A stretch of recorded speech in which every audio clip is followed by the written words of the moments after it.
नमस्कार, न्यूज़ 24 देख रहे हैं आप। मैं हूं आपके साथ डॉक्टर मीना शर्मा। राजस्थान की राजनीति में आज चुनाव आयोग के आदेश ने एक बार फिर से तूफान लाने का काम किया है। चुनाव आयोग ने कांग्रेस की 7 गारंटी पर आपत्ति जताई है और ऐसे विज्ञापनों पर रोक लगाने के आदेश दिए हैं।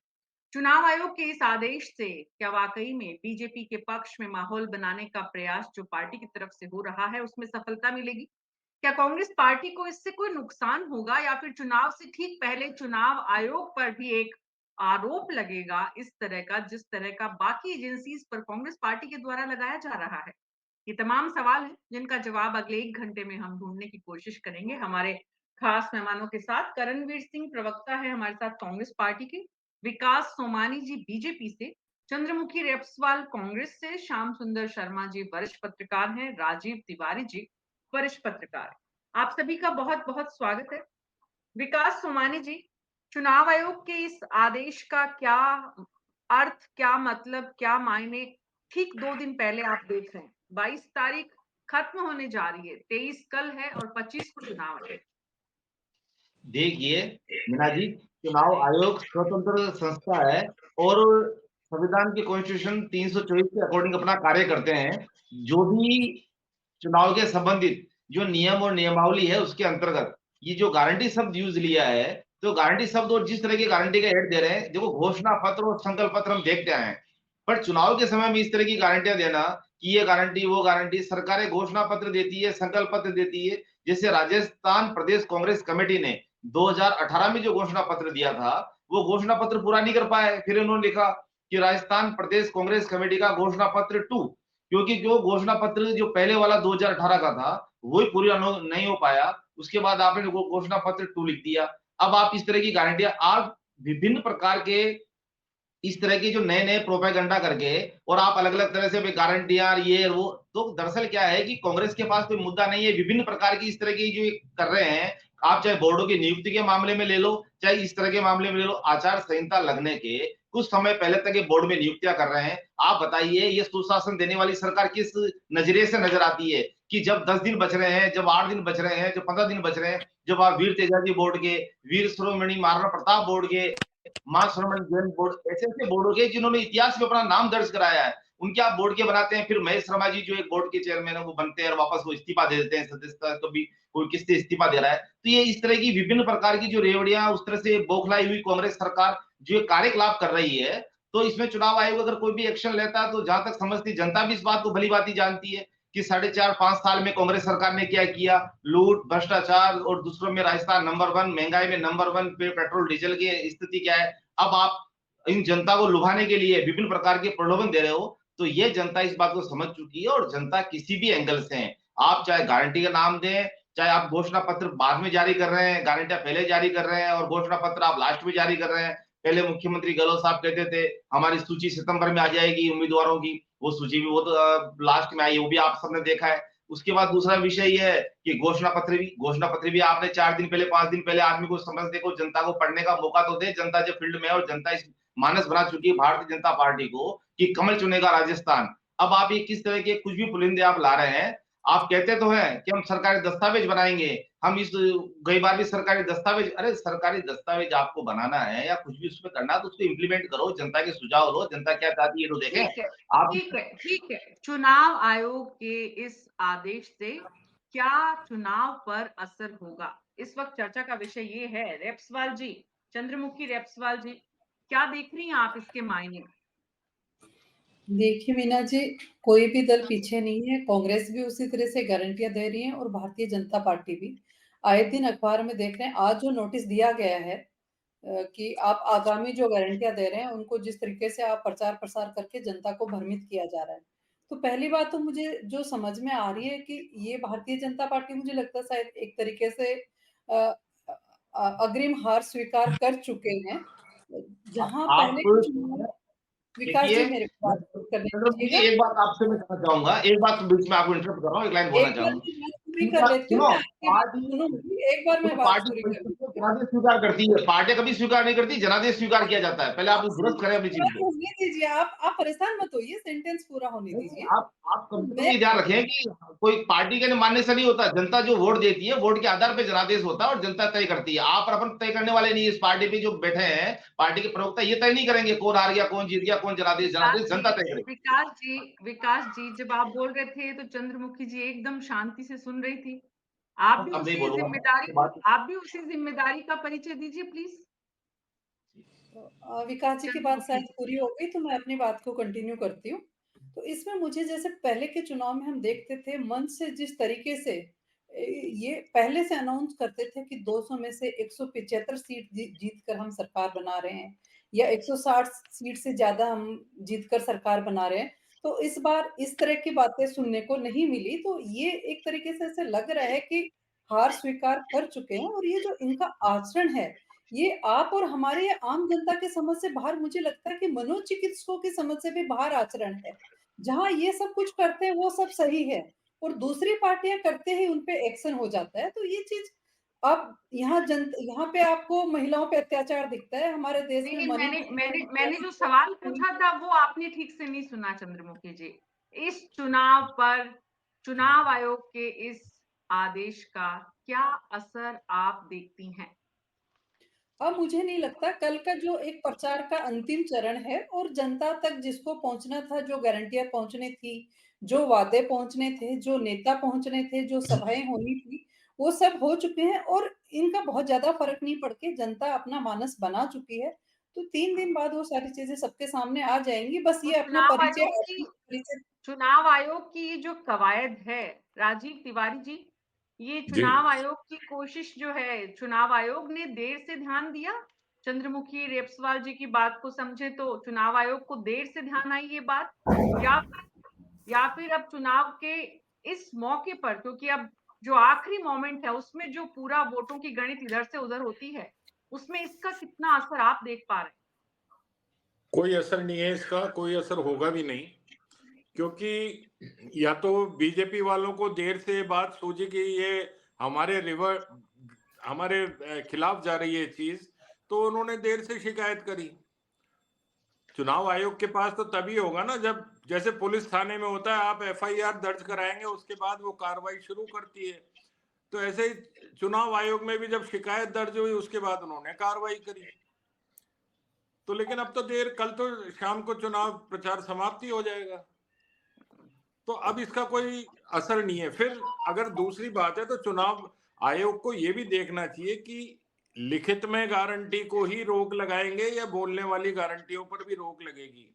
मंच से लगातार बोला जा रहा है कि ये मेरी गारंटी है, तो फिर उस गारंटी पे भी रोक लगनी चाहिए ना, चाहे से वो कांग्रेस का नेता दे रहा हो, चाहे बीजेपी का नेता दे रहा हो, चाहे से आप पार्टी का नेता दे रहा हो, चाहे से सपा का नेता दे रहा हो, बसपा का दे रहा हो। भाई गारंटी तो गारंटी है। करणवीर जी, आपके पास तो अब समय भी नहीं बचा है चुनाव आयोग में शिकायत करने का और उसका जवाब लेने का। हम जनता में शिकायत करेंगे चुनाव आयोग से, हमें इतना भरोसा नहीं रहा। जैसा आप देख रहे हैं जो एजेंसियां हैं वो प्रभावित होती है, केंद्रीय जो एजेंसियां हैं वो भारतीय जनता पार्टी उनको प्रभावित करती है, चाहे आप वो ईडी की बात कर लो, चाहे वो आप सीबीआई की बात कर लो। और कहीं ना कहीं आज आपने देखा होगा सुबह अखबारों के अंदर इन्होंने एक विज्ञापन दिया था। आज जब कुछ लोग मुझे मिले, बोले यार आज फिर किसी का गला काटने लगता है क्या। ये ध्रुवीकरण की जो राजनीति है ना इनकी, यही इनको कहीं ना कहीं सबक सिखाएगी। क्योंकि ये पुरानी जो इश्तिहार आप देखिए, कन्हैया लाल जी के साथ जो दुर्घटना हुई उसका इश्तिहार दे नहीं है अखबार के अंदर, उसको प्रचारित कर रहे हैं। अरे भाई उसको न्याय दिलाइए ना आप, एनआईए कोर्ट में उसकी जमानत क्यों हुई उसकी पैरवी कीजिए ना आप, अमित शाह से जवाब मांगिए कि क्यों कन्हैया लाल जी के हत्यारों को आज जो रिहा हो जाते हैं वो क्यों उनको सजा मिलने में देरी हो रही है। वह वैसा कुछ नहीं करेंगे। इनको केवल और केवल ध्रुवीकरण, सांप्रदायिक ध्रुवीकरण, हिंदू मुस्लिम जात पात, इसी पे आएंगे। और कांग्रेस कहीं ना कहीं, आप जिसे रेवड़ियों का नाम दे रहे हैं, ये हमारे साथी भारतीय जनता पार्टी के जो हमारे बैठे हैं पत्रकार, मैं कहीं ना कहीं इनको बताना चाहूंगा कि ये जन सम्मान लौटाने का कार्य कांग्रेस कर रही है और ये कांग्रेस हमेशा निरंतर करेगी। हमें पैरवी करने की चुनाव आयोग में नहीं, हम जनता में इन चीजों को लेके जाएंगे कि हम हमने लगातार 5 साल जनता के सरोकारी काम किए, चाहे वो कोरोना जैसी महामारी के अंदर हो, चाहे वो अन्य चिकित्सा के लाभ देके। अब आपको पता ही होगा, ये बहुत ही खुशखबरी की बात है कि आने वाले समय में राजस्थान के अंदर चिरंजीवी का दायरा बढ़ाकर 50 लाख का किया जा रहा है। ये हक है एक राजस्थानी का, एक देशवासी का। पूरे भारत के अंदर इस तरह की योजनाओं की पहल होनी चाहिए। क्यों नहीं हर भारतीय को स्वास्थ्य का लाभ मिले, क्यों नहीं हर भारतीय को शिक्षा का लाभ मिले, क्यों नहीं हर भारतीय को भोजन का लाभ मिले। इस तरह के जो ये right to education, right to food, right to health, इस तरह के कानून इस देश की जरूरत है। और गरीबों को न्याय दिलाने के लिए और सामाजिक सरोकारी काम कांग्रेस पार्टी हमेशा करती आई है, और इन्हीं के बल पर कांग्रेस पार्टी हमेशा चुनाव लड़ती आई है, चाहे वो विगत चुनाव की बात कर लीजिए और या आने वाले समय। हमारे आम आदमी पार्टी की प्रवक्ता कह रहे नहीं, हमारे पास एक मिनट मैडम, मीना जी, हमारी आम आदमी पार्टी की प्रवक्ता कह रहे थे कि ये टारगेट नहीं है हमारा, 156 सीटों का टारगेट है मैडम। और बहुत जल्द आपको ये राजस्थान के अंदर आने वाली 3 तारीख को ये खुशखबरी के साथ आप राजस्थान के अंदर जो कांग्रेस की स्थिर सरकार है उसको आपको देखने को मिलेगी। ये तो अब आज 22 तारीख है और 10 दिन पूरे हैं 3 तारीख तक पहुंचने में। उन 10 दिनों में किसका कितना खून जलेगा, किसका खून 10 दिन बाद बढ़ेगा, किसकी धड़कनें थोड़ी तेज होंगी, किसकी कम होंगी, और भी बहुत कुछ होगा। उतार चढ़ाव बहुत तरह के देखने को मिलेंगे और काफी दिलचस्प और रोमांचक भी होंगे आने वाले 10 दिन। लेकिन श्याम सुंदर शर्मा जी, कांग्रेस पार्टी कह रही है कि चुनाव आयोग का ये जो फैसला है वो पूर्वाग्रहों से ग्रसित है। उसमें एक मंशा नजर आ रही है केंद्र की सत्ता में मौजूद सरकार के जो सोच है, पार्टी है बीजेपी, उसका। मीना जी का अगर कोई संस्था को शिकायत करता है, तथ्यात्मक आधार पर शिकायत हुई है और इन्होंने जो स्टेट कमेटी बनी हुई है उससे अनुमति नहीं ली है, तो फिर अगर ये कह रहे द्वेष भावना से की जा रही, तो क्या आपने उस निर्धारित कमेटी जो बनाई थी आयोग ने, उससे अनुमति ली थी क्या इस विज्ञापन की जो आपने जारी किया? अगर नियमों के तहत अगर नहीं ले रहे हो तो आप श्याम सुंदर जी, आज का अखबार आपने पढ़ा होगा, इश्तेहार देखा होगा आपने, क्या भारतीय जनता पार्टी ने उसकी अनुमति ली थी चुनाव आयोग से? देखिए, अगर वो नियमों के तहत जो है उसमें विज्ञापन लिखा है ना, आप मीना जी आप स्वयं देखिए, जो सांप्रदायिक घटना, जिससे दिल दहल जाने वाली घटना है, उसको राजस्थान के अखबार के मुख्य पृष्ठ पे छापने का विज्ञापन दे रहे हैं मेरे साथी और भारतीय जनता पार्टी के लोग। तो सोचिए कि देश को कितना आतंकित करने की कोशिश कर रहे हैं।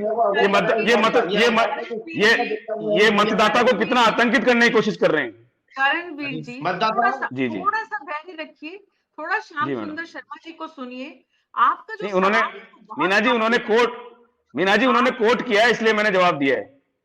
अरे मेरी बात सुनो, ये घटना तो घटी थी। वापस आएंगे आपके पास, और जो सवाल आपने उठाया है उस पर भी आपसे जवाब समझेंगे कि जब इस तरह के इश्तिहार आप देखते हैं, जनता तो देखती है, जनता को मालूम नहीं है क्या करना है, लेकिन इस तरह के इश्तिहार नहीं आ सके, आपको लगता है कि ये गलत है, आपको समझ में भी आता है, आप समाज को बताना भी चाहते हैं, तो उसके लिए आपने क्या किया सिवाय टीवी डिबेट पे आकर इस बात को उठाने के? कांग्रेस पार्टी ने क्या कुछ कदम उठाया कि इस तरह के इश्तिहारों पर कैसे रोक लगे? लेकिन पहले श्याम सुंदर शर्मा जी को सुनते हैं। मीना जी, ये करणवीर जी कह रहे हैं, तो मैंने आपको आपत्ति करने का अधिकार है। आपके तो सुप्रीम कोर्ट के एडवोकेट वगैरह सब बैठे दिल्ली विल्ली में, ये काम क्या करते हैं? राज्यसभा के सदस्य आपने बनाया उनको, तो उनको उपयोग करो ना। क्यों नहीं ले जा रहे हो उनको चुनाव आयोग तक, और क्यों नहीं बात कर रहे हो ऐसी बातें? क्योंकि आपकी पार्टी में कमजोरी है क्या? इसका मतलब है आपकी पार्टी चुनाव में मन से काम नहीं कर रही है, 2 धड़ों में बट के काम कर रही है। मुख्यमंत्री जी गारंटी देते हैं, दूसरा वाला धड़ा कहता है मेरा तो इसमें सहयोग है ही नहीं, और प्रियंका गांधी खुद मन से मना कर देती है, मैं गारंटी नहीं दूंगी। राहुल ने गारंटी दी थी, वो पूरी नहीं हुई, इसलिए मैं गारंटी नहीं दूंगी। मुख्यमंत्री जी को गारंटी पहले 2 देनी पड़ती है, फिर 5 देनी पड़ती है, फिर 7 हो जाती है, और फिर पार्ट 2 आज देखिएगा 2 धड़ों में बट करके आपका चुनाव घोषणा पत्र सामने आया। तो ये सब चीजें फिर आप मुझे कह रहे हो कि हमको लगता, आपको बुरा लगता होगा, क्यों? आपको अधिकार है, जाइए ना, कौन मना करता है? अगर किसी ने शिकायत की है, उस आधार पर अगर पूछा गया है आपको नोटिस देकर कि क्या आपने अधिकृत रूप से उस कमेटी से अप्रूव कराया है क्या? अगर अप्रूव नहीं, आप भी जाइए, उस कमेटी ने अप्रूव नहीं किया तो उस अखबार के खिलाफ कार्रवाई होगी। तो देखिए, सबको अधिकार है काम करने का, लेकिन कान में कहने का अधिकार किसी को नहीं है कि ऐसा करो कि ऐसा नहीं होगा, मैं आपको गारंटी देता हूँ। ये सब चीजें अगर कहते हो व्यक्ति विदेश के अंदर, क्योंकि अभी तो टाइम बहुत कम बाकी बचा है, देखिएगा कल 5 बजे तक तो शोर शराबा बंद हो जाएगा, उसके बाद एक दिन बाद फिर उसके बाद तो सारी चीजें बंद हो जाएगी। मतदान पेटियों जो हमारी ईवीएम मशीन के अंदर सबका भाग्य कैद हो जाएगा और 3 तारीख को तो सामने आ जाएगा कि किसने किसकी गारंटी किसने स्वीकार की, जनता ने नहीं की, ये सब चीजें सामने हो जाएगी। लेकिन आप आयोग के ऊपर आरोप लगाने से पहले कम से कम उन जो आपके इतने लोग बैठे हैं विशेषज्ञ, उनका उपयोग करो और कहो। अगर मुख्यमंत्री जी आपकी बात मानते हो तो कहना चाहिए, या डब्बा बंद कंपनी जो आप जिसके माध्यम से इस गारंटियों को लोगों तक पहुंचा रहे हो, उसके कहो कि भाई तू डब्बा बंद करके रखेगा तो हमारा डब्बा बंद खुलाएगा कैसे। इसलिए निश्चित तौर पर जो चीजें सामने आ रही है उस पे मीना जी ये बार बार क्या पता इस बार क्या हो गया है कि गारंटी है, पहले 11 गारंटी थी, पहले इन्होंने घोषणा पत्र 96% पूरा किया, नहीं, लेकिन फिर अब 11 तो गारंटी। अब तो वो पूरी तरह से जो विषय है, उस विषय पर चुनाव आयोग का जो प्रसंज्ञान है, वो कितना जो है वो असरदार होगा, असरकारक होगा, इस चुनाव के नतीजों में क्या कोई उसकी भूमिका होगी, या सिर्फ ये एक दिन का एक बीजेपी की तरफ से दिया गया ज्ञापन, चुनाव आयोग की तरफ से दिया गया नोटिस? क्योंकि अब समय नहीं है। जो राजीव तिवारी जी ने कहा कि अब समय नहीं है, समय रहते ये बात होती तो जनता तक उसका असर भी जाता। अब तो जो संदेश कांग्रेस पार्टी को, मुख्यमंत्री को देना था, वो दे चुके हैं वो जनता के बीच में। अब 2 दिन, आखिरी 2 दिनों में चुनाव आयोग के इस ज्ञापन से या 1 इस करोड़ लोगों आदेश तक से। पहुंचना था मीना जी, जी, 1 करोड़ लोगों तक पहुंचना था, 1000 कैंप लगने थे। अब करणवीर जी को पता ही नहीं है कहाँ कैंप लगे, आप केवल प्रचार प्रचार करते हो। 1000 कैंप लग गए, 1 करोड़ तक लोग पहुंच गए। आप देखिए जिस तरह का भावनात्मक रूप से ईआरसीपी को लेकर के कहा था 13 जिले में जाएंगे, केवल 2 बैठकें की, गए ही नहीं। देखिए जिस प्रकार से आप प्रचार, आपका कार्यकर्ता निराश और हताश, आपसे ले रहे हैं क्या कुछ सलाह, आप काम कर रहे हो क्या ढंग से कि हाँ हमको वो श्रेय मिल रहा है जो कि हम सक्रियता जो दल की रहती थी, कार्यकर्ताओं की रहती थी, नेताओं की रहती थी, वो लिमिट हो रही है। इवेंट मैनेजमेंट कंपनी ज्यादा आ गई है, उधर भी होती होगी। दूसरी तरफ विकास सोमानी जी को भी पता होगा इनका भी कितना कितना रोल हो रहा है, नहीं हो रहा है। लेकिन जिस प्रकार का व्यवहार इस बार मैंने देखा इलेक्शन में, निश्चित तौर पर कह सकते हैं कि वो जो मतदाता तक जिस तरह से पहुंचने का कारगर तरीका पहले होता था, उसमें कमी आई है। अब डिजिटल और जिस तरह की स्थितियां जो हो गई है, निश्चित रूप से 10 बार 15 बार फोन मेरा भी बज रहा है, आपका भी बज रहा होगा। भैया आपको इतनी क्या फुर्सत, आपके कार्यकर्ता आकर के पर्ची बांट करके मिलने का जो भावना होता था खत्म। मोबाइल को कह रहे हो मोबाइल हमारे को वोट दिलाएगा। तो अब जो परिवर्तन आया है युग में, उस परिवर्तन के युग में कितना कारगर किस तरह की स्थितियां होगी, कभी कभी परेशान हो जाता है व्यक्ति। वही ऐसा कैसा ये है कैंडिडेट अपने प्रतिनिधि को नहीं भेजता, खुद नहीं आता, मुझे आज ही मोबाइल पे बात कर रहा है, कल तो मोबाइल बंद हो जाएगा, उसके बाद जीत जाएगा तो पता नहीं मेरे पास आएगा नहीं आएगा। तो ये जो अछूतापन और दूरापन हो गया है। और जिस चुनाव आयोग निश्चित तौर पे जिस प्रकार शिकायतें होती है, उन्होंने डिजिटल के ऊपर सारी चीजों को कहा था, और फिर कह रहा है कि हमारा द्वेष भावना से हमारी गारंटियों को रोकने का काम कर दिया। तो मुख्यमंत्री तो बड़े पावरफुल है और बहुत सारी चीजें जानते भी हैं, जो सारी चीजें घटना घट रही है, तो आपको निश्चित रूप से जाना चाहिए और रोक लगवा सकते हो, और आप तो रोक हटवा भी सकते हो कि नहीं नहीं हमने तो ये अधिकार से सारी चीजें कर ली थी और आप नियमों के तहत नहीं लगा रहे हो। देखिए अधिकारी तो पुराना आप ही का है, ऐसा थोड़ी ना कि अधिकारी बदल जाएगा। और देखिए 3 तारीख के बाद अधिकारी रहेगा वो, अब वो किसका हो जाएगा, बीजेपी का हो कांग्रेस का, पता नहीं। शासन के साथ अधिकारी बदल जाता है, लेकिन जो जिम्मेदारी है जिसके ऊपर शिकायत आई है उसको निराकरण 48 घंटे में करना है, नियम है, उसने 48 घंटे में कर दिया तो उसने गलत क्या कर तो दिया। बिल्कुल विकास सोमानी जी, सवाल ये भी उठ रहा है कि जिस तरह से आप चुनाव आयोग पर जो आरोप लगाए जा रहे हैं, हम उनको छोड़ भी देते हैं। चुनाव आयोग अपना काम कर रहा है, चुनाव आयोग एक निष्पक्ष एजेंसी है। लेकिन चुनाव आयोग जब गारंटीज पे रोक लगा रही है और आपके प्रधानमंत्री हर बार अपनी भाषण में मोदी की गारंटी का जो जिक्र कर रहे हैं, अब वो भी नहीं सुनाई देगी? देखिए मीना जी, एक बहुत बड़ी बात अभी श्याम जी भाई साहब ने कही थी, पत्रकार साहब ने, कि ये बात कहना चाह रहे हैं कि ये जब सवाल उठा रही कांग्रेस, तो कांग्रेस सवाल उठाने से पहले ये देखे कि जब इनके वकील इनकी विचारधारा से जुड़े हुए जो अधिवक्ता हैं, वो पेपर लीक के मामले में उपस्थित होने के लिए तैयार हो जाते हैं, और जब कोई इस तरह के मामले आते नहीं है, कोई इनके पास कहने के लिए कोई ग्राउंड नहीं है, कोई कानूनी प्रक्रिया नहीं है, तो वो इस प्रकार के आरोप लगाते हैं। रही बात माननीय प्रधानमंत्री जी की, तो प्रधानमंत्री जी की बात में ये कहना चाहूंगा, अभी हमारे कांग्रेस के प्रवक्ता कह रहे थे कि साहब सभी भारतवासी को इलाज मिलना चाहिए, तो समस्त भारतवासियों को इलाज देने का काम माननीय प्रधानमंत्री जी ने आयुष्मान भारत से शुरू किया। उसके बाद आप देखें कि राजस्थान में लगभग आप 1,17,00,000 लोगों को इलाज का मौका मिला, और वही चिरंजीवी योजना में ये कहते हैं 25 लाख का हमने जो है इंश्योरेंस और इसको इलाज का किया है, उसके 12% है मात्र जिनका 5 लाख से ऊपर का इलाज है, और उसमें भी 12 केस में भी कितना इन्होंने दिया है इस बात को भली भांति जानते हैं। किसी पे आरोप प्रत्यारोप लगाना रही बात की, अखबार पे न्यूज़पेपर पे देखा इन्होंने एक बात और कही कि वो आज जो है कन्हैयालाल के उस प्रकरण में उसमें 10 माह पूर्व एनआईए ने चार्जशीट पेश करती थी। दूसरा विषय ये, जब इनको थाने में सूचना पूर्व में दे दी गई थी कन्हैयालाल जी वाले प्रकरण में, जो वो आज इस दुनिया में नहीं रहे, तो उन्होंने प्री इन्फॉर्मेशन 5-7 दिन पहले जब थाने में जाके उन्होंने व्यक्तिगत रूप से ली थी, तो कांग्रेस सरकार ने उसको गहनता से नहीं लिया, और उनको दुकान प्रशासन ने जाके पुलिस ने ये कहा कि आप अपनी शॉप खोलिए और अपना काम चालू करिए, किसी प्रकार की कोई तकलीफ नहीं होगी, और गला कट गया। इस तरह के कुशासन के आगे जनता इस बात को समझ चुकी है। आज आप कह रहे हो अरे भाई, आपके लिए तो विज्ञापन है वो, पर आम जनता के लिए दिल का दर्द है। आज तक राजस्थान के इतिहास में इस तरह की दर्दनाक घटना नहीं हुई जहां खुलेआम किसी का दिन दहाड़े गला काट के चल जाए। सरकारें कोई सी भी रही हो, कोई सी भी आई हो, कोई सी भी गई हो, पर इस तरह की घटना से आपको शर्मसार होना चाहिए। वो विज्ञापन नहीं है, वो जनता की भावना, जनता का दर्द है, और जब जनता का दर्द जनता के समय पता लगेगा तो इस बात का महसूस होता है। अभी आप कह रहे थे कि किसी ने हमें पढ़ के बताया कि साहब ये घटना दोबारा हो गई क्या? अरे दोबारा लोग डर के मारे बाहर नहीं निकल पा रहे हैं। जिस तरह की भीड़वाड़ा कोटली में घटना हुई, जिस तरह का अलवर में वायरल हुआ वीडियो, आप राजस्थान की घटनाओं को देखोगे तो लोग आम आदमी डरा डरा सा महसूस कर रहा है। आप विज्ञापन क्या बात करेंगे? दिल में बैठी ये भावनाएं,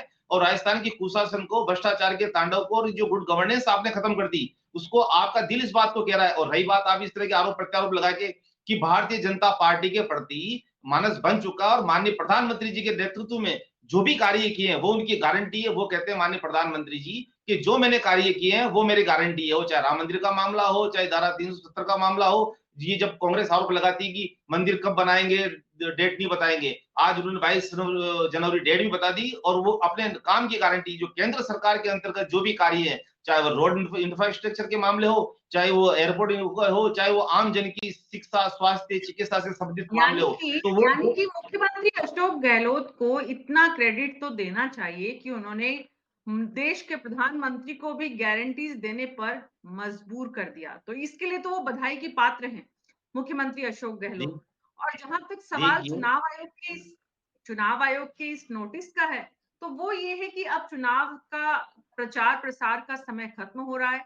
लोगों के बीच में जो सोशल मीडिया से जो खबरें जाती हैं वो कितनी इस विषय पर जा पाएगी, और चुनाव आयोग के इस नोटिस को किस रूप में लिया जाएगा, और क्या उसका असर इस तरह भी हो सकता है कि भाई जो बीजेपी पर आरोप लग रहे हैं कांग्रेस पार्टी की तरफ से बार बार कि वो एजेंसीज का दुरुपयोग कर रही हैं, तो उनको एक और मौका दे दिया है चंद्रमुखी रेपस्वाल जी कि भाई अब चुनाव आयोग का भी इस तरह से उपयोग हो रहा है, जिस तरह से अभी करणवीर सिंह जी ने कहा। देखिए मीना, कभी किसी चंद्रमुखी मीना जी जी, से सवाल किया मैंने। विकास जी, मैं आपके पास आऊंगी वापस। मेरे बोलने से पहले विकास जी जवाब दे रहे हैं। विकास जी, एक बार मैं बात रख दूं। एक्चुअली देखा जाए तो आज हम जो देख रहे हैं, हमारी जो सरकारी एजेंसियां हैं, केंद्रीय एजेंसियां हैं, उनके जो नियम और कानून हैं, सभी पक्ष विपक्ष सबके लिए बराबर होने चाहिए। एक जने को आप नोटिस देते हैं, एक को आप हिरासत में ले लेते हैं, जिनके पास आपके पास कोई सबूत नहीं होते हैं, लेकिन दूसरी तरफ आपके सामने सारे सबूत हैं, और उनको आप पहले जैसे भी उन पे जो आरोप लगाते हैं सब साबित होते हैं, और फिर वो आपके पास आ जाते हैं, आप में घुल मिल जाते हैं, तो वो सारा सब कुछ बराबर हो जाता है। लेकिन कानून, हमारे देश का कानून है, वो एक नागरिक के लिए, हर किसी नागरिक के लिए या हर किसी अपराध के लिए बराबर होता है। तो हमारी केंद्र सरकार की जिम्मेदारी बनती है कि वो सब पे निष्पक्ष तरीके से काम हो। चाहे आप चुनाव आयोग की बातें लीजिए, चाहे आप ईडी की बातें लीजिए, चाहे आप सीबीआई की बात ले लीजिए, आज देश में जहां भी देख रहे हैं। और दूसरी बात, आप जैसे देखते हैं कि कल हमने देखा, हमारे प्रधानमंत्री जी का दौरा था जयपुर परकोटा में, तो हम उसमें जो शुरुआत की गई, वो जो मंदिर, पूर्व मुखी हनुमान मंदिर, जहां जिस परिवार के साथ उन्होंने मुलाकात करके शुरुआत की, 15 साल पुराना वाकया, जो जख्मों को कुरेदने का काम जो इन्होंने किया, 10 साल से केंद्र में इनकी सत्ता है, इससे 5 साल पहले भी यहाँ पे इनकी सत्ता रही है। तो एक हमारी केंद्रीय सरकार की और गृह मंत्रालय की जिम्मेदारी बनती है कि पूरे देश में सुख समृद्धि शांति बनी रहे, लेकिन जहां भी डबल इंजन की सरकार है, वहां तो हालात और बुरे हैं, चाहे आप हरियाणा के नूह की घटना देख लीजिए, चाहे आप मणिपुर की देख लीजिए, चाहे आप उत्तर प्रदेश की राजीव देख जी, लीजिए। राजीव जो जी, चंद्रमुखी जी जनता जो है सवाल उठा रही है, जनता चंद्रमुखी जी जो का सवाल ध्यान उठा रही नहीं है है। कि आपके पास मुद्दों की वाकई में इतनी कमी आ गई है कि आप चुन-चुन के, ढूँढ-ढूँढ के, इतिहास में जाकर उन तमाम बातों को यहाँ पर घावों को हरा करना चाह रहे हैं कि किसी भी तरह आपके पक्ष में वोट पड़े। मीना जी, सबसे बड़ी बात तो बिल्कुल, यह है, मैं जो आज का राजीव जी से विज्ञापन है सवाल पूछा है वो तो विकास यही जी। साबित करता है, हुँ, जो आज का विज्ञापन है वो तो यही साबित करता है कि हम पुरानी बातों को याद दिलाकर लोगों में एक ये वातावरण पैदा करना चाहते हैं कि कांग्रेस के शासनकाल में कितना भय और भ्रष्टाचार और जो अपराध है ये फला फूला। लेकिन मैं विकास जी से एक बात पूछना चाहूंगा, विकास जी, क्या ये ऐसा कर कर वोट लेना सही है कि आप जिस परिवार के साथ 5 साल पहले जहां किसी एक अबोध बालिका के साथ रेप की घटना, जघन्य घटना हुई हो, उसकी हत्या हो गई हो, और उसी बात को वो परिवार उस दुख को, उस पीड़ा को भूलना चाहता है या भूलने का प्रयास कर रहा है, आप उसी को फिर अखबार में फ्रंट पेज पर छापकर क्या आप उसके साथ अन्याय नहीं कर रहे हैं? आज उसके समाज ने, आज उसके पास पड़ोसियों ने वापस से उस चीज को जाकर उनसे पूछा होगा, अरे भाई 5 साल पहले आपके साथ जो हुआ था आज हमने अखबार में पढ़ा। तो आप क्या इससे ये साबित होगा, आप देखिए कि वो कन्हैया लाल था, उनके बेटों ने खुद ने कहा कि हमको अब राजनीति में मत घसीटिए, हमारे पिता के साथ जो जघन्य अपराध हो गया उसको अब हम भूलना चाहते हैं, हम सामान्य जिंदगी जीना चाहते हैं।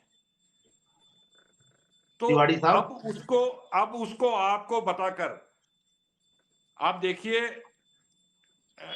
एक बात, वहां जम्मू कश्मीर में राज्यपाल कौन थे? सत्यपाल मलिक थे कि नहीं थे?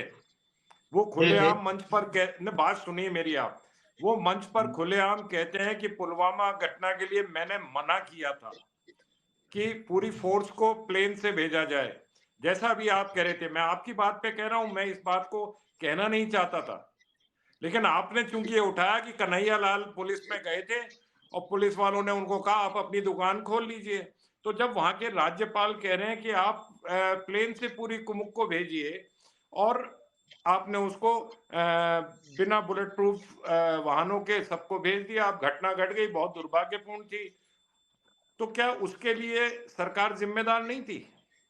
जैसे आप अभी कन्हैया लाल के लिए, वो भी आतंकी घटना थी, ये भी आतंकी घटना है, तो क्या उसके लिए केंद्र सरकार उस समय जिम्मेदार नहीं थी या जम्मू कश्मीर सरकार जिम्मेदार नहीं थी? जिस तरीके से आप राजस्थान की सरकार को जिम्मेदार ठहरा रहे हैं ये कहकर, तो उस समय तो वहां पर जो संवैधानिक सीट पर बैठा हुआ व्यक्ति जिसको आपने ही नियुक्त किया था, वो खुद खुलेआम मंच पे, या तो अगर वो गलत कह रहे हैं तो सत्यपाल मलिक को आप गिरफ्तार कीजिए, उनके खिलाफ देशद्रोह का मुकदमा चलाइए कि आदमी गलत बात कह रहा है। अब आप सही बात बात है पूरी कि हो नहीं? गई, आप मानते हैं कि नहीं इस बात को? मुझे इतना से बताइए। अगर आपकी बात पूरी हुई तो मैं अपनी बात करना शुरू कहीं करूं। ना कहीं किसी विकास जी, व्यक्ति पहले के, विकास जी बोलिए, फिर करणवीर जी आपके पास आती हूँ। विकास जी। कहीं ना कहीं किसी बात को लेकर हम किसी के पुराने जख्म, किसी सामान्य नागरिक के, आप अगर कोई देश के खिलाफ कोई कार्रवाई हुई है, कोई अब एक अबोध बालिका के साथ जो रेप की घटना हुई है उसको आप इस तरीके से वापस से पब्लिसाइज उस करके घटना को उसके पब्लिसाइज कर रहे हैं, तो ये हमारे ठीक यहाँ नहीं के है। आप हमारे सरकार समाज की को कमियों को गिनाइए, सरकार ने क्या किया उसको बताइए, सरकार के आम नागरिक के लिए उसने अपने कर्तव्यों की पालना में कहाँ कमी करी ये बताइए, लेकिन किसी के उस साथ परिवार घटना का हुई तो उसको आप उस वापस से कैसे परिवार का तो दोहरा राजीव सकते हैं? तिवारी जी, अब मैं उस अपनी बात, तिवारी साहब आपकी बात पूरी हो गई, मैं अपनी बात शुरू करूं। बिल्कुल आपने बोलिए एक सर, बात मैं कही, तो सुन रहा हूँ। बिल्कुल कन्हैया लाल जी वाले मामले में आपने कही कि उनके पुत्र ने ये कहा कि साहब इस विषय पे राजनीति मत कीजिए, हमें न्याय दिलाइए। तो वास्तव में सही है कि राजस्थान सरकार के जो पैरवी करने वाले गवर्नमेंट जो जहां पे वो दस्तावेजी बयान और जो प्रक्रिया होनी है वो प्रक्रिया में डिले हो रहा है, और जब प्रक्रिया में कानूनी डिले हो रहा है और वो देरी तो से हो अब रही है तो केस एनआईए के पास है, एनआईए के पास हाँ, केस है, आप वो अब सुनिए, जब राजस्थान पहले सरकार के पास नहीं है गवाह आंकड़े केस। करने जो बात सुनिए, बस चार्जशीट पेश कर दी, उसमें सारा काम कर दिया, वो खुद ये चाहते हैं आपके पास कि करणवीर एक जी, मैं आ रही एक हूँ एक बात आपके पास। तिवारी साहब, मैं पूरी करणवीर बात जी, कर दूं एक बार विकास आपको, जी की हाँ हाँ बात हाँ एक बार हाँ पूरी पूरी बात कर आपके दूं, पास अपनी आ बात को मैं दोनों बात का जवाब दूंगा। वो चाहते हैं कानूनी प्रक्रिया जल्दी होकर न्याय मिले। दूसरा विषय ये है कि जो आपने सतपाल मलिक साहब वाली बात कही, बॉर्डर पे जवानों वाली और कन्हैयालाल जी वाली बात को उससे तुलना की, तो ये नहीं, सिविल दोनों व्यक्ति आतंकी है। घटना है, मैं ये नहीं कह, आप मानते हैं कि नहीं दोनों आतंकी घटना थी? मैं आप अलग बात मानते हैं कहना कि चाह नहीं रहा इस हूँ। बात को, दोनों आतंकी मेरे घटना साहब, थी?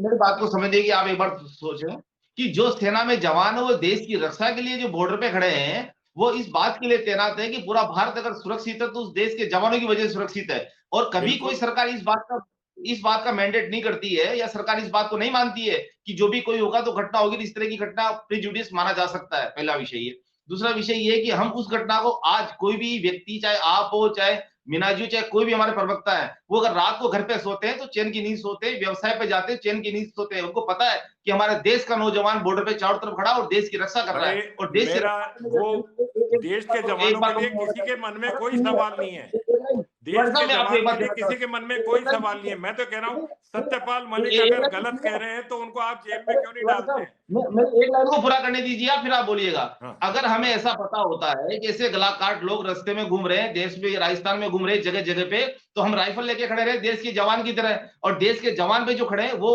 एक ऐसा कोई पहले, ये तो आपको प्री इंफॉर्मेशन देके प्री जुडिस होके गला काटा है। वहां इस तरह की इंफॉर्मेशन किसी आतंकवादी संगठन की नहीं थी, न किसी प्रकार की किसी की संगठन की, एक विचार देखिए, था कि सुरक्षा हो आतंकवादी सकती है। कश्मीर में जो सक्रिय है आतंकवादी, वो सबको तो कोई पता है ऐसा कि ट्वीट कहीं भी नहीं, किसी भी घटना को शिवाजी साहब, अंजाम दे शिवाजी सकते साहब, हो। मैं एक लाइन और करना चाहूं। ऐसा कोई ट्वीट, ऐसी कोई घटना किसी आतंकवादी संगठन या ऐसा कोई हमला करने की या किसी प्रकार की द्वेषता, ऐसा कोई प्रेजुडिस नहीं था कि ऐसा महसूस हो, एक विचार था कि इनको ये भेजा जाए तो सुरक्षित होंगे।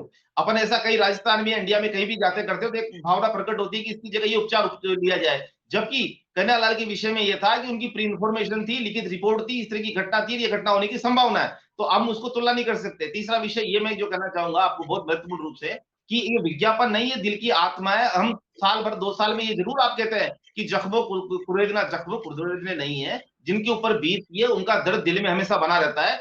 पड़ोसी भूल जाते हैं, आसपास वाले भूल सकते हैं, सत्ता भूल सकती है कांग्रेस की, पर जिसके घर की जो घटना हुई ना वो नहीं भूल सकता। उस बेटी का जो हाथ निकला हुआ कोटड़ी में, 14 साल की बेटी का वो हाथ निकला हुआ का जिंदगी नहीं भूलेंगे। आप उसको कैसे बात कह सकते हैं कि वो कुछ समय भूल गए होंगे और जख्म कुरेद रहे हैं? भूलेंगे आप मुझे नहीं, बताइए। लेकिन अगर आप उसको बार बार वो बात याद दिलाओगे तो उसका दर्द बढ़ता है, पीड़ा बढ़ती है। अंतिम लाइन से अपनी बात को समाप्त करना चाहूंगा, एक लाइन और बोलना चाहता हूं आपको, कि आप ये बताइए कि जैसे बम विस्फोट हुए थे, जब बम विस्फोट हुए थे, जब सरकार किसकी थी भारत में? आप देखिए, जब अब आज मान लियो देश के संरक्षक, देश के प्रधानमंत्री, देश के प्रधान सेवक अगर मिलने जाते हैं उनकी भावना को, तो आप ये मान लीजिए तो वो सही है, भारतीय बिल्कुल संस्कृति सही की है, मैं परंपरा उसका है। इनकार ही नहीं कर रहा, वो बात सही है, मैं कह रहा हूँ। लेकिन आप पब्लिकली आप उनके घर में जाके संवेदना व्यक्त कर रहे हो, बहुत सही दुनिया को बात है, बताने की उससे क्या उनका जरूरत है? साहस बढ़ेगा, उनका दुनिया को देश प्रदर्शित के करने प्रति के लिए सम्मान कैमरा बढ़ेगा। टीम ले जाने की कहाँ जरूरत है?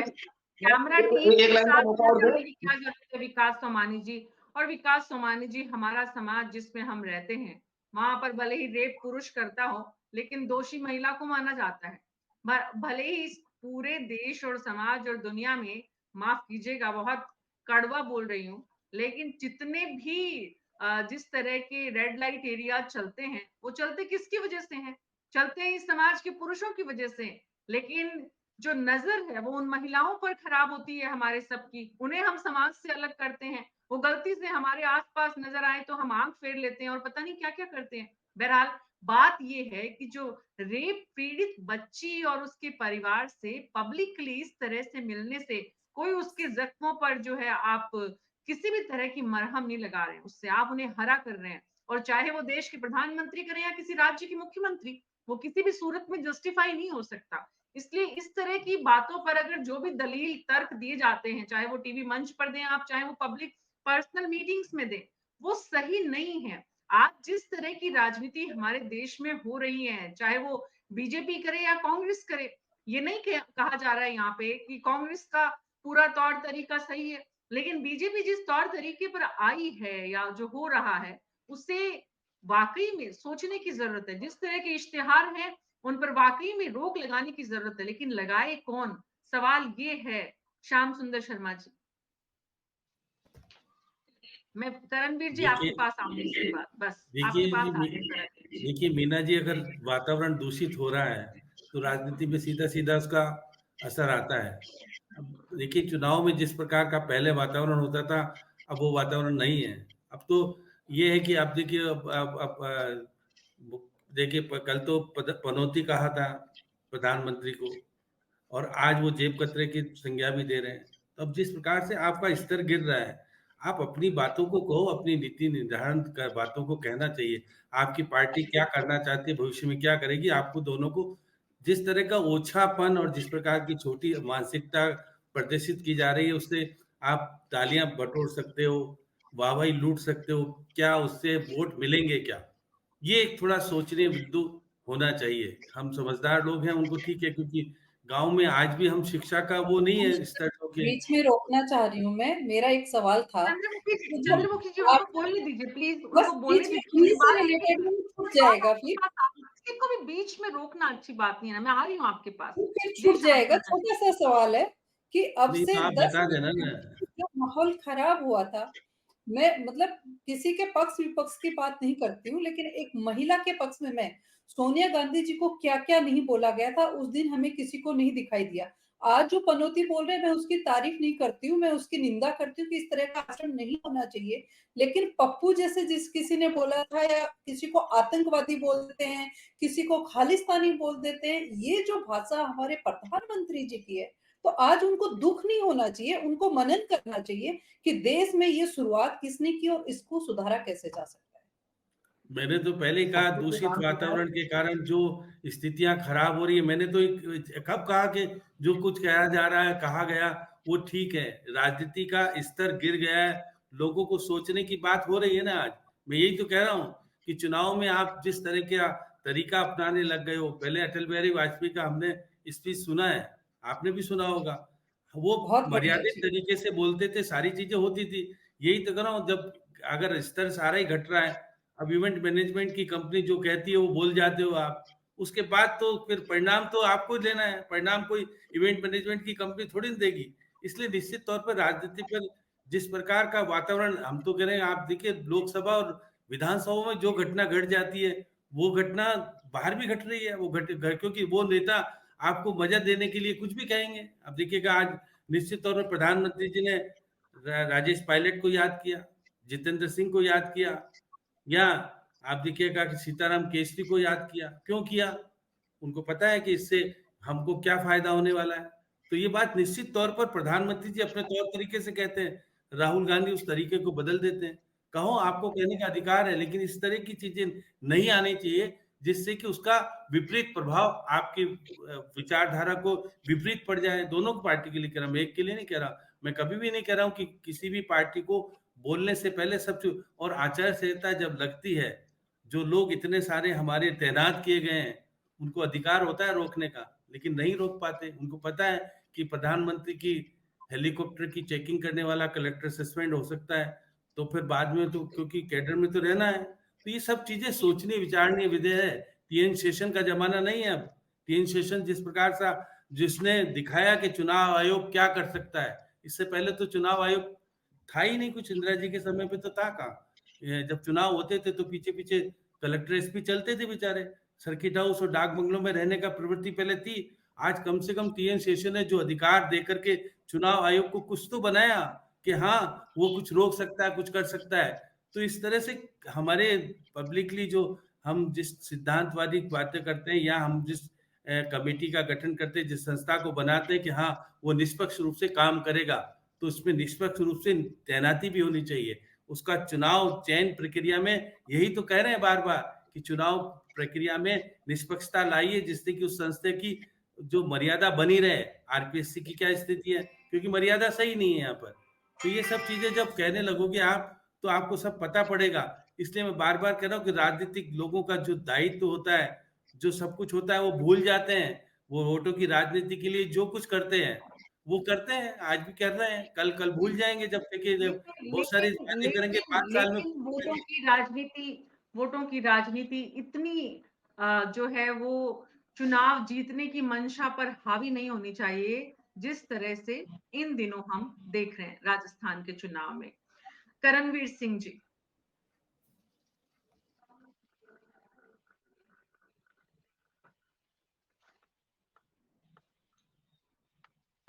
ऑडियो आपका काम नहीं कर रहा है करणवीर सिंह जी।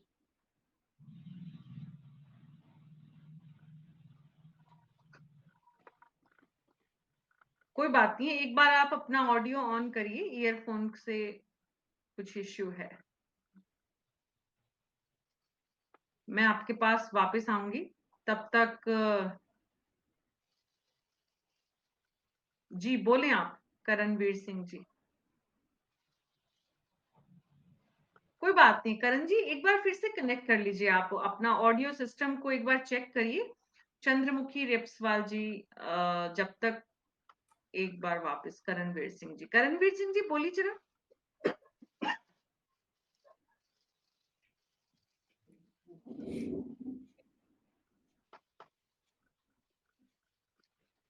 चंद्रमुखी जी, आम आदमी पार्टी इश्तिहार जिस तरह के आजकल आ रहे हैं उस पे जो सवाल उठा रही है, आम आदमी पार्टी के इश्तिहार दिल्ली में और दूसरे कुछ राज्यों में आप देख रही हैं, बल्कि यहां तक राजस्थान में भी देखे हैं आपने? जी, ज़रूर देखे हैं, लेकिन वो इश्तिहार वो देखें जो योजनाएँ हमें जनता तक पहुँचानी, योजना हमने लागू कर दी है और उसका लाभ लेने के लिए जनता को उससे अवेयर करवाने के लिए, ना कि हमें जनता का उससे फ़ायदा लेकर वोट लेने के लिए दिया। लेकिन आज तो जो इश्तिहार दिए जा रहे हैं, ये पिछले 4 साढ़े 4 साल में हमने नहीं देखे। पिछले 10-15 साल में 10-15 दिन में हम देखें तो हमारे अखबारों का वज़न लगभग दुगुना हो गया है। हर एक बड़ा प्रश्न इसी के ही विज्ञापन के ही नाम से आ रहा है। तो बात अभी हम कर रहे थे चुनाव आयोग की, तो चुनाव आयोग ने तो बहुत सारे इस तरह के नियम और कानून बताए थे, जिसमें हमारे सभी प्रत्याशियों की आपराधिक पृष्ठभूमि को विज्ञापन के थ्रू जो जनता के सामने लाना था, वो हमने नहीं किया। तो हमारा कितना खर्च है, उसको किस तरीके से मॉनिटरिंग करनी है, उस पे चुनाव आयोग काम नहीं कर पाया। लेकिन आज जो हमारी केंद्र सरकार को या हमारे प्रधानमंत्री जी को या जो कमल की पार्टी है, उनको जो शायद एक पहले से ही एक आभास हो चुका है, तो लास्ट मोमेंट पे ये चीज़ दिखाना होना चाहिए, एक्शन होना चाहिए। हमारी जो भी राष्ट्रीय एजेंसियाँ, सरकारी एजेंसियाँ हैं, उनको निष्पक्ष काम करना चाहिए, तभी उनका जनता के लिए हितपूर्वक वो हो पाएँगी। लेकिन वहाँ ये जी, काम नहीं करते, बार-बार हमें राजीव यही जी, बोलना पड़ रहा है कि वो सिर्फ ठीक है, एक पक्ष के लिए होना काम चाहिए होना चाहिए चंद्रमुखी जी, और जो हो रहा है उसमें बड़ा फर्क है, और ये जो इतना बड़ा फर्क है इसे अब कम करने का समय शायद इससे ज्यादा देर नहीं होनी चाहिए। राजीव तिवारी जी, जिस तरह के इश्तिहार हम देख रहे हैं, चाहे वो कांग्रेस के हो चाहे बीजेपी के हो, बीजेपी वालों में जो रंग देखने को मिला वो एक्सट्रीम, और कांग्रेस वालों में जिस तरह के शब्दावली का इस्तेमाल, जितनी डिजाइनिंग का इस्तेमाल करके, वो ऐसा नहीं लग रहा कि वो कोई इश्तिहार है, बल्कि मतलब पूरा का पूरा अखबार का पेज जो है वो एडवर्टाइजमेंट में तब्दील कर दिया गया है।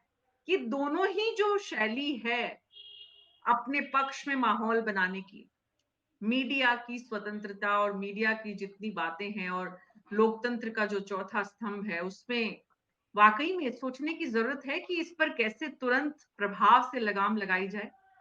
देखिए, अब तो ये बात ही विचारणीय हो गई है कि मीडिया चौथा स्तंभ है। ये कहना ही अब तो बहुत ऐसा लगता है कि हम कुछ गलत बात कर रहे हैं। अभी श्याम जी ने कहा था कि जो विज्ञापन एजेंसियां हैं, जो इवेंट मैनेजमेंट कंपनियां हैं, उनके हाथों में राजनीतिक दल खेल रहे हैं। वो जैसा चाहती हैं उस टाइप के बना के, और राजनेताओं को सबसे बड़ी बात है वो कन्विंस कर देती हैं कि नहीं, हम जो दे रहे हैं इससे आपको बहुत बड़ा फायदा होने वाला है, और आप भले से उसमें सारे नीतियां सिद्धांत सब किनारे रख दिए जाएं, लेकिन अगर वो समझा देते हैं, क्योंकि वो उस चीजों के राजनीतिक पार्टियों से करोड़ों रुपए ले रहे हैं, तो जब हम आज कोई 1 करोड़ रुपए की गाड़ी खरीद के लाएं, अब वो गाड़ी वाला हमको समझा दे कि साहब ये गाड़ी इस तरीके से है, ये चलेगी तो ही बढ़िया चलेगी, नहीं तो आप तो बस फिर बैठे ही रह जाना। तो इस तरीके से इवेंट मैनेजमेंट कंपनियां जिस तरीके से कर रही है, और वही वजह है कि पत्रकारिता और जो जिसको हम चौथा स्तंभ कहते हैं, उसकी सबसे बड़ी जिम्मेदारी है कि जनता को जागरूक करना किसी बात के लिए, उन तक सूचनाएं पहुंचाना, वो अपने उस काम को छोड़कर, और वो भी वही इवेंट मैनेजमेंट कंपनी बन गई है एक तरीके की कि जो वहां से चीजें आएंगी हम उसको छाप देंगे बिना हमारा अच्छा बुरा सोचे हुए कि हमारे पाठक पर इसका क्या प्रभाव पड़ेगा, पाठक हमसे दूर होगा, पास आएगा, या हमको कुछ भी समझेगा, मतलब हमको बड़े सत्ता का वो हमारी क्रेडिबिलिटी के बारे में, क्रेडिबिलिटी जो हमारी, बारे में क्या सोचेगा, उसके बारे में क्या उसका मानस बनेगा, इस चीज को सब साइड में करके, और ये अभी नहीं हर चुनाव में है कि पहले से आप सारी जितनी भी राजनीतिक पार्टियां हैं वो आके कांटेक्ट करती हैं कि आज हमारे पूरे सीजन के अंदर 50 full page, 40 half page, 30 quarter page ये छपेंगे, अब आप इतने बताओ क्या पैसे लोगे। तो इस तरीके का जब होने लग जाए, एक दुकान सी बन जाए, तो वो फिर क्या है कि वो आप अपना जो उद्देश्य है, जो पत्रकारिता का उद्देश्य है, उससे आप भटक जाएंगे, वो आप फिर पूरा नहीं कर सकते। विनय जी एक बात कहना चाहता हूं। मैडम मेरी बात अधूरी रह गई थी। एक बात मैं कहना चाहता हूं। मैडम मेरी एक बात अधूरी रह गई थी। आपने डिबेट गारंटी, आपने मैडम आपने ज्यादा नहीं, आप एक मिनट श्याम जी, कुछ मैं स्पष्ट कर रहा था कि देखिएगा कि अखबार अब मिशन नहीं रहा, अब ये उद्योग बन गया है, और उद्योग के जो प्रोडक्ट, इसलिए है कि आप साबुन की टिकिया की तरह सुगंध डालोगे तो लोग ज्यादा पसंद करेंगे। अब आप तीसरे स्तंभ, चौथे स्तंभ की बात भूल जाओ। अब आप मत कीजिएगा कि हम मिशन लेके चल रहे हैं अखबार। मैं थोड़ा शहर से बाहर हूँ, नेटवर्क थोड़ा डिस्टर्ब है, मैं मेरी बात रखना चाह रहा था। करणवीर सिंह जी बोलिए। जी मैडम, थैंक यू। आपने मैडम बात शुरू की गारंटी से। आप सोचिए गारंटी शब्द भारतीय राजनीति के अंदर आया क्यों? क्योंकि मोदी जी का जो वादा शब्द था ना, उसकी उन्होंने गरिमा लुटा दी। वो अपनी गरिमा खो चुका है, वो अपना स्तर खो चुका था, लोगों का वादा सबसे विश्वास उठ गया था, इसलिए गारंटी का शब्द इजाद हुआ। और गहलोत सरकार ने पिछले 10 गारंटियां देके इनको लागू करके ये गारंटी शब्द को स्थापित करने का काम किया है, इसीलिए नरेंद्र मोदी जी को गारंटी शब्द पे आना पड़ा। अभी दूसरी बात, मेरे साथी कह रहे थे कि विज्ञापन, आप देखिएगा आज का विज्ञापन, उसके ऊपर स्पष्ट लिखा है इन्होंने विज्ञापन, और नीचे भारतीय जनता पार्टी का टैगलाइन है कि भारतीय जनता पार्टी से प्रकाशित कर रही है। और उसके अंदर 5 साल के अंदर जितनी भी नेगेटिव एनर्जी है पूरे राजस्थान के अंदर, ये पता नहीं कहां से खोद के लाए हैं, जितनी भी नेगेटिव एनर्जी है उसको सबको सबमिट कर दिया। क्या दिखाना चाह रहे हैं, क्या विजन है इनका मतदाताओं के सामने? इन्होंने, अभी मेरे साथी थे विकास जी, इन्होंने कह रहा था कि गहलोत सरकार किस तरह का सर्वे या किस तरह का क्या बोलते हैं विकास करना चाह रहे हैं। गहलोत साहब ने मिशन 2030 के नाम से, चाहे सभी हमारे कार्यकर्ताओं से, राजस्थान की आम जनता से सबसे सुझाव मांगे हैं, उसके ऊपर एक विजन डॉक्यूमेंट तैयार किया गया है, और उस विजन डॉक्यूमेंट के तहत हम 2023 का चुनाव लड़ रहे हैं। और 2030 के जो सपने हैं राजस्थान को सुदृढ़, समृद्ध और सामर्थ्य बनाने के, उसकी ओर अग्रसर है। साथ ही अभी मेरे साथी ने कहा था कि प्रियंका गांधी जी चुनाव की गारंटी नहीं देती है, चुनाव की गारंटी रिलीज नहीं करती है। इनको मैं बताना चाहूंगा श्याम सुंदर जी, झुंझुनू के अंदर प्रियंका गांधी ने 3 गारंटी रिलीज की थी। एक तो गृह लक्ष्मी गारंटी, जिसके अंदर हर महिला को 10,000 रुपए सालाना मिलेंगे। साथ ही जो सिलेंडर की गारंटी है वो भी प्रियंका गांधी जी ने लॉन्च की थी। इसके अलावा जो आपदा की और ओपीएस की, ये चारों गारंटियां प्रियंका गांधी जी ने रिलीज की थी। चाहे राहुल गांधी जी हो, चाहे प्रियंका गांधी जी हो, कोई भी व्यक्ति राजस्थान के अंदर जब भी आता है वो गहलोत सरकार के अच्छे कार्यों को ही मुद्दा बना के चुनाव लड़ रहे हैं। रही बात पनौती वाले शब्द, एक मिनट मेरी बात कंप्लीट करना चाह रहा हूं। अभी इन्होंने कहा कि एक मिनट श्याम सुंदर जी, मेरी बात पूरी कर लेता हूं। एक मिनट सर, मैं कंक्लूड कर दूंगा आपकी बात को, वो सुनूंगा फिर उसके बाद। आप कह रहे थे कि राहुल गांधी जी ने पनौती कहा। आप स्वयं देखिए, जो प्रधानमंत्री देश के सामने आकर ताली पटका करता है, वो जो व्यक्ति बबूल का बीज बोता है, वो आम कहां से पाएगा? ये माहौल किसने खराब किया? आप चाहे रेनकोट वाला बयान देख लीजिए मनमोहन सिंह के ऊपर, और तमाम तरह के राजस्थान की लोकसभा और विधानसभा में इस तरह के लगातार इस तरह की बातें ये करते आ रहे हैं, और आज ये संस्कार होने का बात बढ़ा रहे हैं। हमें कहीं ना कहीं ये देखना होगा कि भारतीय राजनीति का स्तर गिराने के अंदर किस पार्टी की क्या भूमिका रही है, ये आपको जरूर मायने दिमाग में रखना पड़ेगा। जो चाल चलन इन्होंने अपने कार्य, चाहे नेताओं पे हो, चाहे सांसद पे हो, चाहे विधायकों पे हो, जिस तरह की इन्होंने शिथिलता प्रदान की है, उनको छूट दे रखी है। चाहे आप टोनी मिश्रा का देख लीजिए, वो उन्होंने किसान आंदोलन को कुचल के मार दिया, इन्होंने उस पर कोई एक्शन नहीं लिया। इस तरह के सैकड़ों उदाहरण है जो इन्होंने सेटअप किया है, जो मूल्य थे राजनीति के, उनको कहीं ना कहीं धूमिल करने का कार्य हम सभी जानते हैं किसने किया है। इसका जो राजनीति का मॉडर्नाइजेशन है, इसका सामना तो चाहे प्रधानमंत्री हो, चाहे मुख्यमंत्री हो, सभी को करना पड़ेगा, क्योंकि ये सब आपकी ही देन है। आपके राहुल गांधी जी ने जो सजाऊ न्यायपालिका में, उसकी देन क्या है? विकास जी एक मिनट, उन्होंने अपनी बात पूरी की है। अब राहुल गांधी का क्या है, नरेंद्र मोदी का क्या है, कांग्रेस पार्टी का क्या है, बीजेपी का क्या है, और देश के दूसरे राजनीतिक दल और नेताओं का क्या है, ये तो चर्चा हम कर ही रहे हैं। इसीलिए हम बात कर रहे हैं कि भाई गारंटी, अगर आप राजनीतिक दल के वरिष्ठ नेता हैं, अगर आप राज्य के मुख्यमंत्री हैं, तो गारंटी क्या होता है? आपको राज्य की जनता के लिए हर काम करना आपकी जिम्मेदारी है। तो आप गारंटी क्यों देते हैं कि भाई गारंटी आपका क्या मतलब है? गारंटी से क्या मतलब है? गारंटी का आपको करना ही है, वो तो आपकी जिम्मेदारी है और जवाबदेही है। तो आप जिम्मेदारी मैंने बताया ना मैडम मीना जी, जब आप वादा शब्द अपनी अहमियत खो चुका है। घोषणा पत्र बहुत अच्छा है कि मेरी जिम्मेदारी है, मेरी प्रजा, अगर मैं इस राज्य का मुखिया हूँ, इस राज्य का मुख्यमंत्री हूँ, अगर मैं इस राज्य की कमान अपने हाथ में रखता हूँ, मेरे कहने से पत्ते सारे इधर से उधर हिलते हैं, तो मेरी जिम्मेदारी है।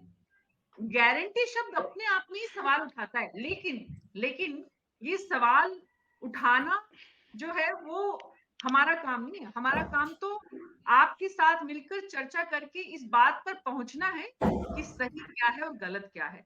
जब राज्य का मुखिया या किसी राजनीतिक दल का नेता ये कहता है कि मैं गारंटी देता हूं, तो वहां पर दरअसल ये मेरा व्यक्तिगत मानना है, एक पत्रकार होने के नाते, एक सजग नागरिक होने के नाते, कि गारंटी देने की उन्हें जरूरत नहीं है। उनका काम है जिम्मेदारी से काम को करना। जब वो उस पद पर आ गए हैं, मुख्यमंत्री के पद पर, इसका मतलब ही उन्हें वो सब कुछ करना है जो वो उन 7, 8, 5, 10 की लिस्ट में दे रहे हैं। पहली बात। दूसरी बात, शब्दों की राजनीति, चाहे वो देश के प्रधानमंत्री हो, चाहे वो राहुल गांधी हो, शब्दों की जो मर्यादा कम की है, उससे ना तो राहुल गांधी का पद बड़ा होने वाला, ना ही नरेंद्र मोदी का। सत्ता में होना ये तो तात्कालिक है, समय के साथ है। एक वक्त था जब कांग्रेस थी, एक वक्त था जब आप हैं। आने वाले समय में और कौन किसके लिखा हुआ है किस्मत में, और किसकी जो राजनीतिक दल की कौन सी दिशा कहां लेकर जाएगी, स्थायी कुछ भी नहीं है राजनीति में। समय के साथ सबको बदलना है, लेकिन जो स्थायी होने चाहिए वो है हमारे समाज के मूल्य, जिन पर हमारी आने वाली पीढ़ी, हमारी जनरेशन जो है वो आगे बढ़ेगी। हमारी जनरेशन को हम क्या दे रहे हैं? हम ये कह रहे हैं कि लोकतंत्र का चौथा स्तंभ अपना अस्तित्व खो चुका है। हम ये कह रहे हैं कि आज उस पर भी सवाल है। तो जनरलाइज ना तो हम मीडिया को कर सकते, राजनेताओं को कर सकते, ना ही मीडिया को कर सकते। मीडिया में भी ऐसे लोग बचे हुए हैं जो अपनी जिम्मेदारी और जवाबदेही को पूरा कर रहे हैं, इसलिए इस पक्ष और उस पक्ष से दूर रहते हुए वो अपनी जिम्मेदारी पूरी कर रहे हैं। राजनीति में भी ऐसे नेता हैं जो इन तमाम किंतु परंतु के बीच भी राजनीतिक मर्यादाओं को बचाए हुए हैं, और उन्हीं की वजह से राजनीति में ऐसे लोगों को, चाहे शिखर पर वो लोग ना हो, लेकिन उसके बाद भी हमारे देश में, भारत में लोकतंत्र की एक जो खूबसूरती है वो आज भी बनी हुई है। तमाम जांच एजेंसी पर सवाल लगाने के बाद भी हकीकत ये है कि आज भी जब राज्य में बहुत सारी घटनाएं होती हैं तो सीबीआई जांच की मांग होती है, क्योंकि कहीं ना कहीं उसकी एक क्रेडिबिलिटी थी।